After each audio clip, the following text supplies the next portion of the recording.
I receive weekly and sometimes monthly information right from the state of Minnesota or the Department of Homeland Security on the different things that they feel is going to impact our area relatively soon.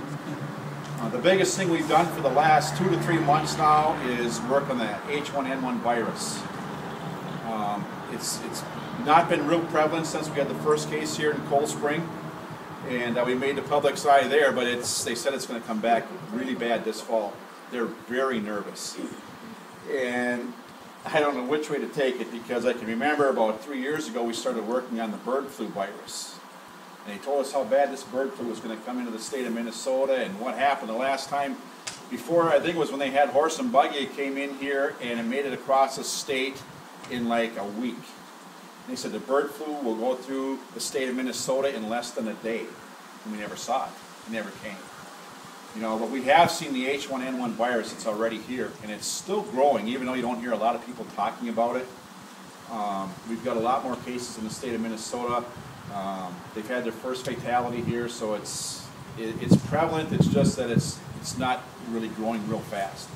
And so what we've been working on with the emergency services throughout Stearns County, all the cities, is getting as up-to-date information as we possibly can, try and get it out to you folks, and we're also working on how we're going to be working with the schools and businesses that are large enough where they're going to have a lot of people that aren't going to be working this fall. And that's their big scare right now, is we're in such an economic crisis, or it's not really, really bad, but we can see it's here.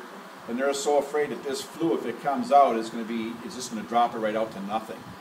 Right now, they're saying if it comes in this fall, like they're thinking it will, you're going to lose 30 to 50% of your employees before Christmas that are going to be sick, that are going to be out for over a week of time with illness. You know, and so for some of those businesses to lose 30 to 50% of their employees if it comes, it's going to be pretty tough. You know, and now they're trying to figure out if should people stay at work and infect more people to try and keep their business going, or should they stay home? And so we're trying to do a lot of research on it too. It's probably going to happen, and the way they're describing it to us right now is it's going to come back in fury in September, October, right in that area, because all the kids are all going to go back to school. But right now, they're out in the community. They don't see all the kids or anybody that might be infected. You know, plus they are not contained in a structure where the symptoms can fly around and other people can get them. Well, when the kids start going back to school, they're thinking that the way they pass other viruses around, because they're inside that building all day long, and kids that are infected come in there.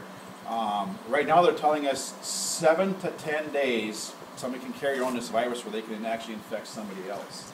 So once you get it, you're highly contagious for 7 to 10 days. That's how long you need to stay home. Well, do you go and find out if you're contagious, and then do you stay home for those 7 to 10 days, or after 5 you're feeling good? Well, I can go back to work. Well, the kids are going to do the same thing, and they're going to take it back into the school, and then they take it home at night. So now it's going out to our families faster because the kids haven't been in school for the last 3 months. That's why it's been kind of dormant. And what they're telling us right now is if it comes in the way they're describing it, it's going to come in 6 to 8 week waves, because that's how long it takes for it to germinate and populate. So it'll be like we've had now 3 months where there's hardly been anything. The kids are going to go back to school. It's going to come more populated. And within 6 weeks, you're going to see a whole bunch of people that get sick. And it's going to go dormant for a while again. And then 6 to 8 weeks, you're going to see another pile of people that get sick. That's what they're describing it right now, that they think it's going to come in. And what's the best defense? And right now, Stearns County's health department is setting up where they're going to have what they call a flu center, or 2 or 3 flu centers in the city of St. Cloud. You won't get to the St. Cloud hospital. They won't let you in.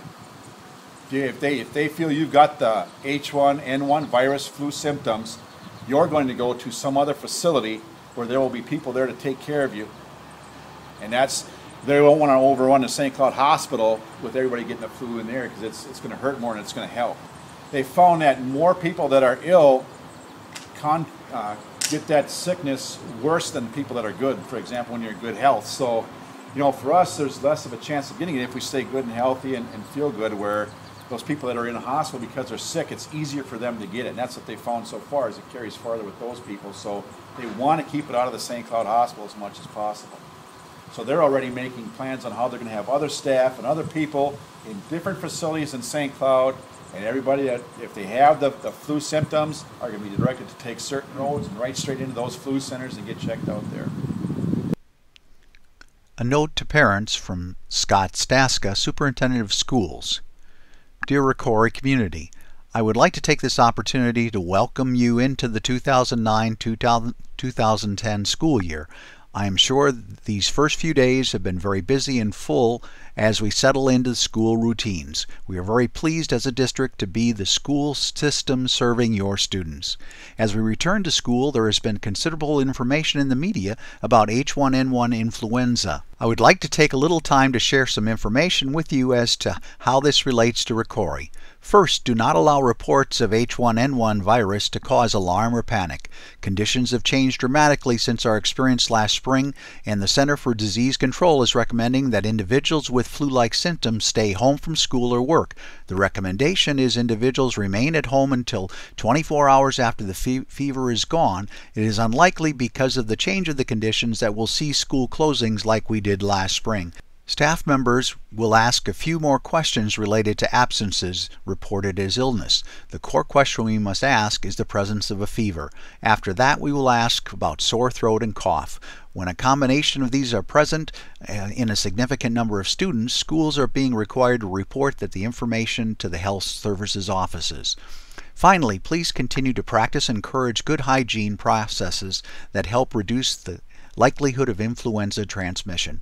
Please take time to wash your hands often, cough into your elbow or sleeve, and avoid sharing personal items such as drinks, water bottles, and so forth.